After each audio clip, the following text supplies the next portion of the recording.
First of all, can I just say that I'm delighted to be here at the Wheels annual conference, and this is my first gig, as it were. I got the appointment last week. Well, I'm not officially the Minister yet because I haven't got my delegated functions, but anyway, we'll pretend. But I will be very soon and have those functions in relation to the community sector, a very important sector. So I think it's fitting, my first engagement, that I'm here at the annual conference of the Wheel. And I'd like to commend the work that Deirdre and her team are doing. I'm conscious that you have a lot to get through here today, so I'll try not to take up too much of your time. As you know, both, and as Deirdre said, both Minister Ring and myself have been appointed to this new Department of Rural and Community Development. I believe that's going to be the official title, but it's signed off on, I suppose, nothing is certain. The work of the new department will be underpinned by the Action Plan on Rural Development and also the Framework Policy for Local and Community Development in Ireland, both of which have been published in the last 18 months.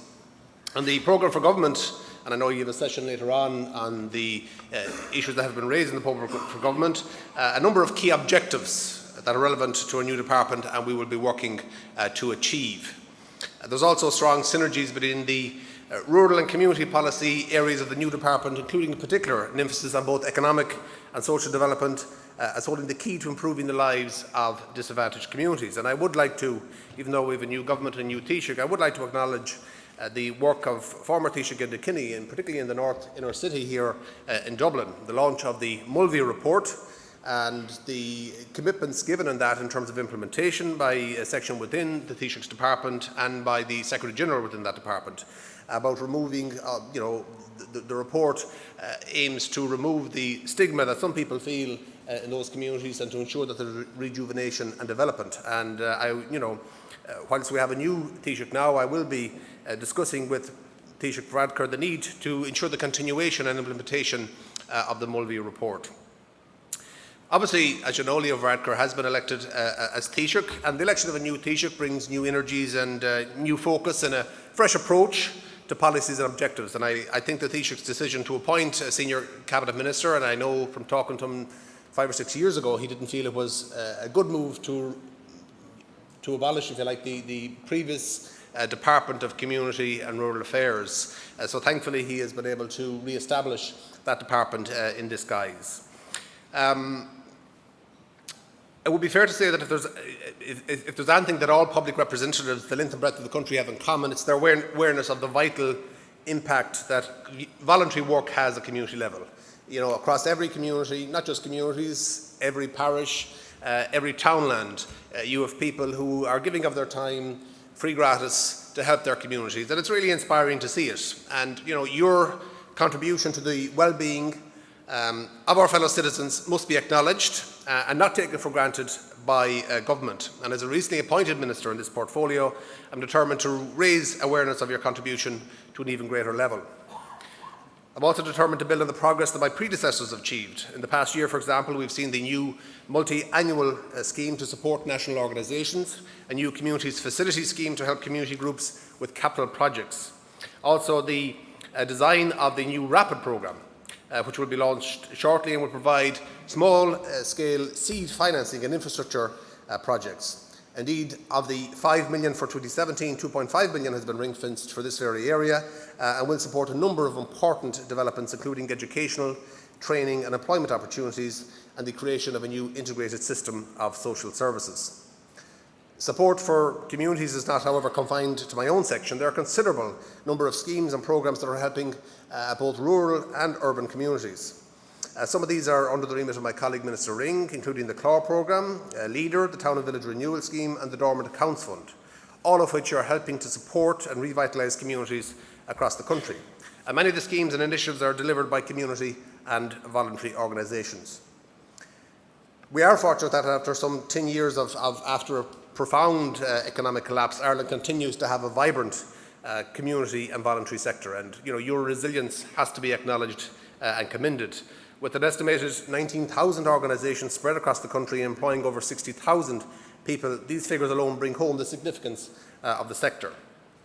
When one considers both the range of activities and services provided, it is hard to imagine that anyone in Ireland could say that they have not been involved with or had their lives or families' lives touched by the activities of the community and voluntary sector. whether it be tidy towns, sports clubs, residents associations, outreach groups, men's sheds, support groups for a variety of illnesses and disability groups. So, a great and a phenomenal outreach that ye can and we can all take pride in. Having mentioned the programme for government, I would like to briefly touch upon three important developments that I believe have a lasting impact in the sector. Firstly, the Social Inclusion and Activation Community Activation Programme, or SICAP. This is a programme aimed obviously at combating disadvantage and in particular reaching out to those who are traditionally harder to reach, namely those affected by social exclusion and long-term unemployment.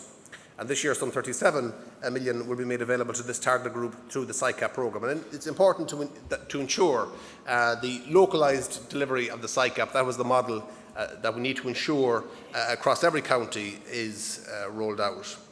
And I know there has been a review taking place, or there will be a review shortly, into the workings of the previous programme, and I think that it's important that we assess what comes from that, and I would welcome feedback from all groups in relation to that.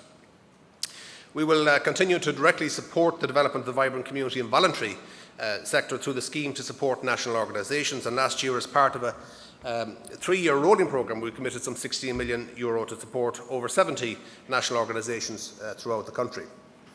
I would also like to briefly mention the PPNs, or the Public Participation Networks, which obviously are designed as the main link through local authorities and their engagement and interaction with the community, voluntary and social inclusion and environmental sector pillars. I understand that all obviously local authorities areas now have established and functioning PPNs, and I would strongly encourage you to support and develop this structure. Without your support, the opportunity for local authorities to develop holistic plans and fully informed services at their level greatly diminishes. Finally, I'm aware that this afternoon you have a workshop centred, as I said, on the programme for government targets, and I understand one of the department's senior officials will be participating in these deliberations. Obviously, please contribute as freely as you can. I look forward to the feedback that will come from this.